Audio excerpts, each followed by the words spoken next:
We're about to enter the saddest day of the year on the Jewish calendar. Tonight is Tisha B'Av, the 9th of Av, when we mourn the destruction of two temples, one by the Babylonians and one by the Romans, and the subsequent long exile that the Jewish people have suffered. It's such a serious day that at 8:10 p.m. we begin fasting, and we fast till tomorrow at 8:42, which is almost 25 hours, or a little over 24 hours, where we're fasting. And the only other time we do that is Yom Kippur. We sit on a chair. We read Eicha, Lamentations from Jeremiah, which gives the prophecy of destruction. And we don't eat or drink or do anything celebratory. It's a serious and sad time.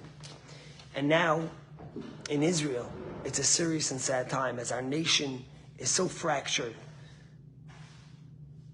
by the reasonable vote that took place yesterday.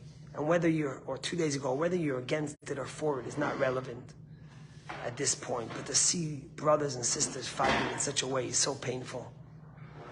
In this week's Torah portion, Moses speaks to the Jewish people, and he says to them, did a nation ever, he reminds them of the days of lore, when God took them out of Egypt. And then he says these words, Hashama koila l'kim midat. Did a nation ever hear the word of God speak to them from within the fire? They, as you heard, and survive? Vayechi, and survive? And the question the rabbi asks, what's the extra word vayechi, and survive? What's Moses trying to tell the Jewish people by saying that they survived? And maybe perhaps what Moshe was telling the Jewish people was, many nations speak about miracles in their past and days of lure. But are they here to tell the tale? Did they survive to tell the tale? Yet the Jewish people survived to be able to be here today and speak about miracles of millennia to the Jewish people, of survival, of growth against all odds. And that's really the message when we come into Tisha B'Av. You know, the rabbis call it a moed, a day of celebration, because in a certain sense, God destroyed the mortars and the bricks, but the nation survived, the people survived. And here we are, and brothers and sisters are fighting against each other. How could that be? You think about Jeremiah's prophecy. You think about Rabbi Akiva and his brothers and the rabbis going through by the Temple Mount, and they saw the temple was still burning, and they saw a fox running through where the Holy of Holies was, where nobody could go. And they started crying, and Rabbi Akiva was laughing, and they said, why are you laughing? And he says, why are you crying? And they said, we're crying because we see the prophecy of Jeremiah come true.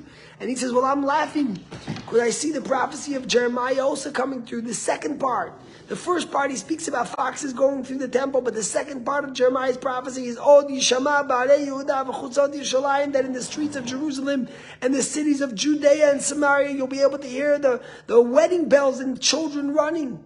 And the fact that we live to see a time when there's 8 million plus Jews living in the holy Eretz Yisrael, and the city of Jerusalem is vibrant.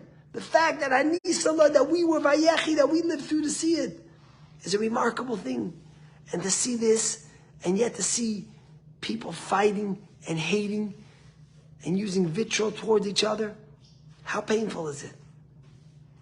I saw this viral video going from a social media guy, and basically standing in front of a mall, and he goes over to the guy, he says, are you pro-reform or are you against reform?